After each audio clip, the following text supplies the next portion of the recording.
Hey everybody, welcome back. In this video, we are going to be talking about the second exposure control, which is aperture. Now, before we dive into the more aesthetic aspects of aperture, I want to do a quick refresher on what aperture is and what it does. If you remember from previous lessons, the aperture is the size of the hole through which light passes on your camera. The bigger the hole, the more light is going to pass through, and the smaller the hole, the less light's going to pass through. Pretty obvious. So now let's dive into some of the more aesthetic aspects, and I think you're going to find this pretty exciting.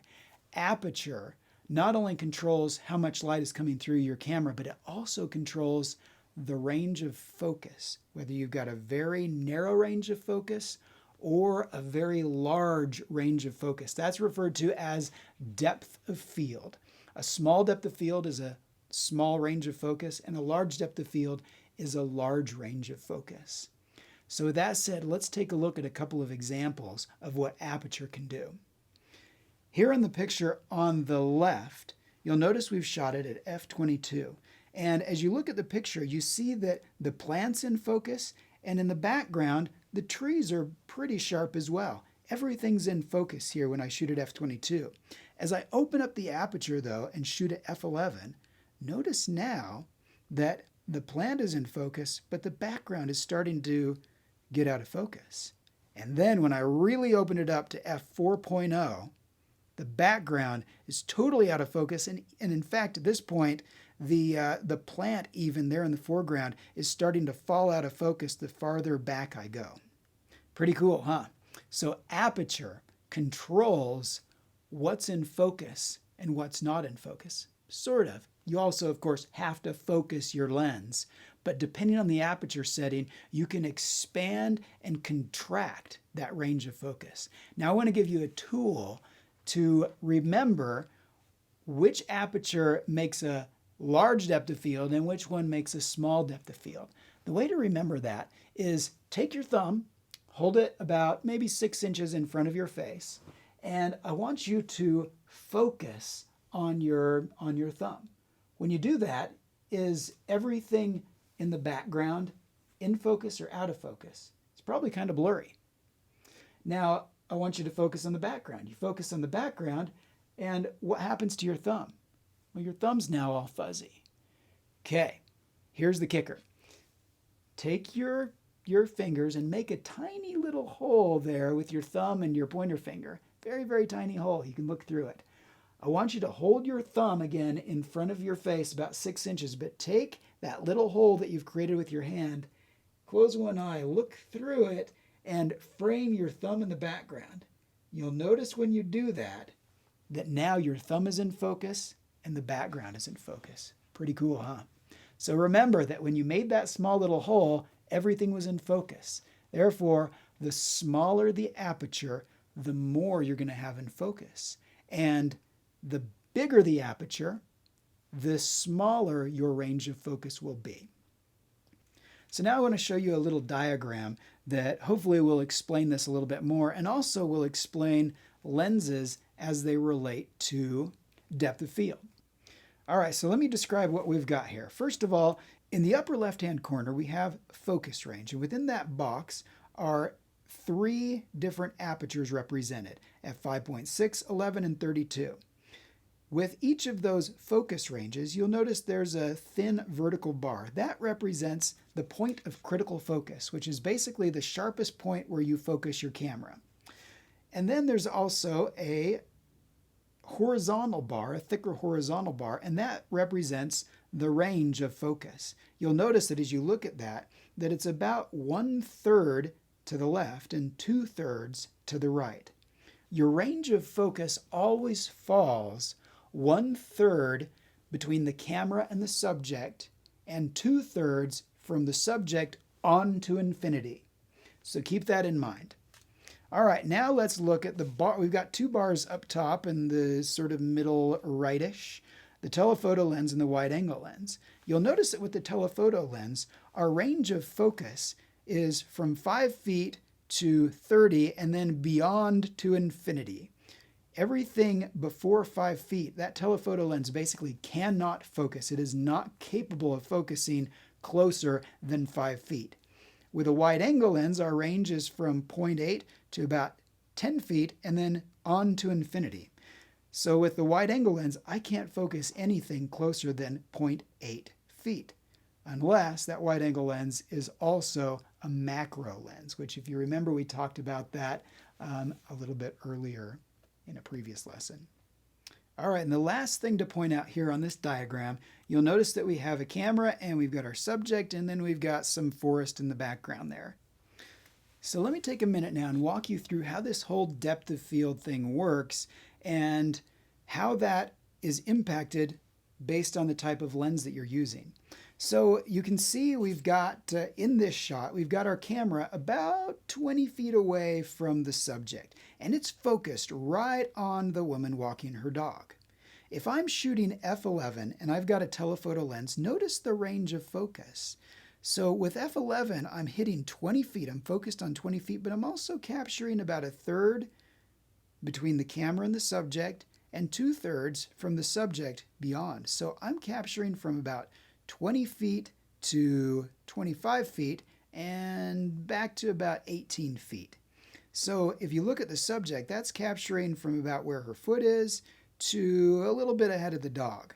And then that would mean that all of the trees in this shot with the telephoto lens are going to be totally out of focus. They're going to be blurry, and I'm not going to be able to tell what they are other than a bunch of green blobs and masses. With a wide angle lens, on the other hand, so I'm about 20 feet away. I focus 20 feet away. Well, there is no 20 on this wide angle lens. Infinity is as far as it goes. So I focus on infinity and I capture back to almost 10 feet. So pretty much everything from the subject on is in sharp focus because of the way the lens is designed. Let's take a look at another example. So here in this shot, I've got the camera just a few feet away, probably about 4 feet away from the subject, and I'm focused again right on the subject. With the telephoto lens, I've got a problem. I can't even focus 4 feet away. So if I'm 4 feet at critical focus, well, really everything before 5 feet isn't going to be in focus at all, which means basically my subject is going to be out of focus. And everything from about, her hand that's sticking out, the left hand there, to the little bit beyond the dog will be sharp, and then the trees are going to be out of focus again. With the wide angle lens, on the other hand, I'm focused on 4 feet, capturing the third that's between the camera and the subject all the way back to about maybe 1 to 2 feet, and then forward to about 10-ish feet.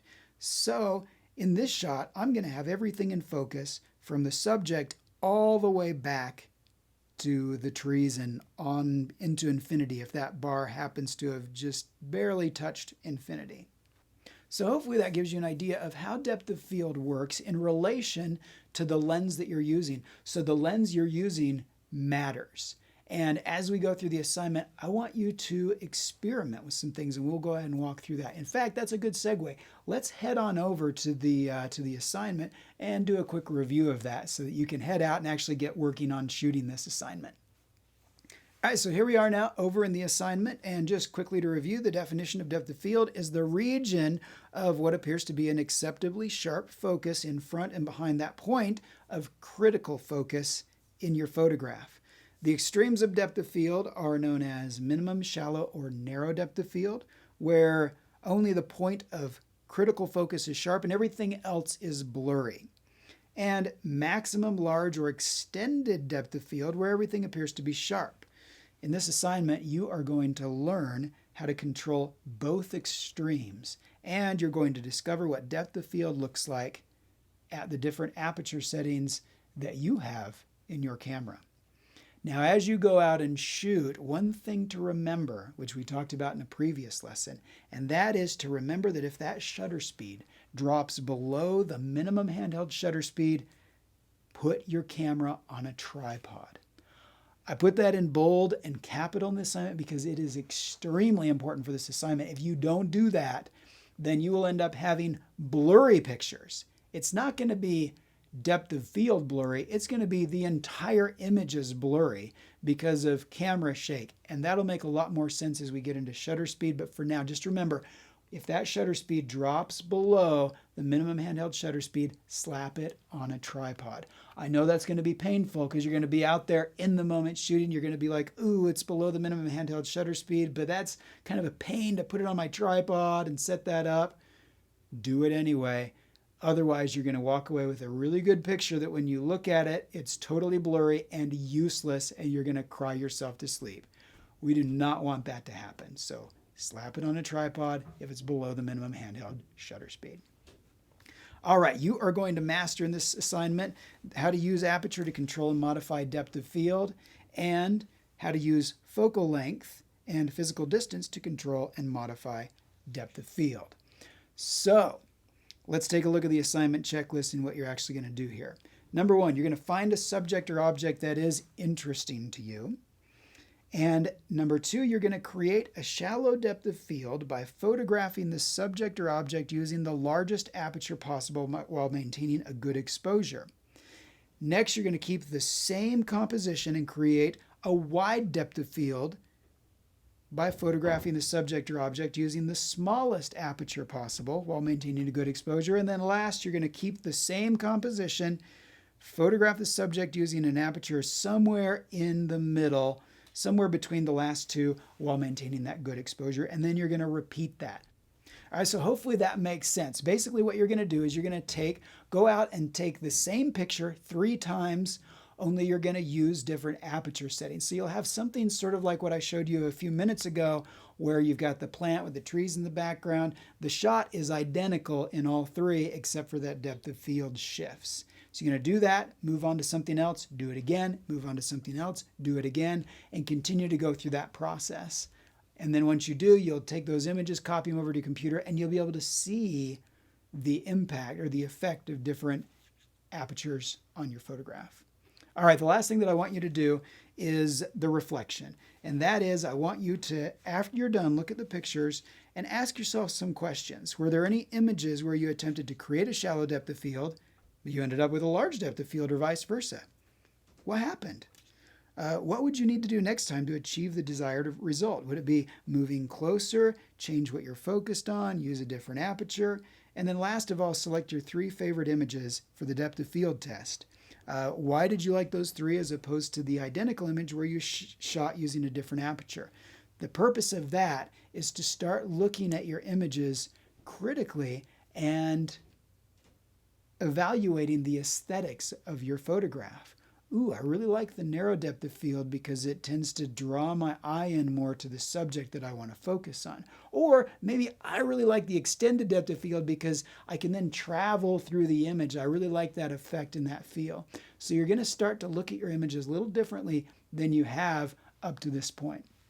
Now, one last thing that I do want to say before I turn you loose, and that is one of the mistakes that people make when they're out shooting this aperture assignment is that they're afraid to get close to the subject. It's really important that you get close. And the reason why, let's go back to one of the slides we looked at previously with f32. Or even, we could even look at where we shot at f11. If I have my camera, if I've got a wide angle lens on my camera, and I am shooting 20 feet away from my subject, well, whether I have f11, f5.6, or f32, everything from the subject back to the trees is going to be in sharp focus no matter what. The only way I'm going to see a big change in the depth of field with a wide angle lens is if I get close to my subject. So I've seen students come and they shoot an assignment and they look at their pictures and there is no difference in depth of field across all of their images because everyone they're shooting with a wide angle lens 15 feet away from their subject every time.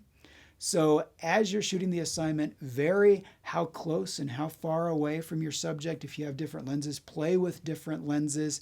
That's going to be really important to see that effect.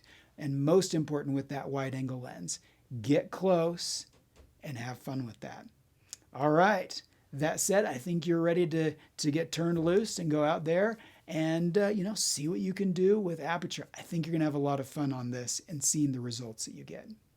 Hey guys, in my enthusiasm, I totally forgot to show you and go over page 2 of the assignment, which is the exposure log. And this exposure log is critical. You need to use your exposure log.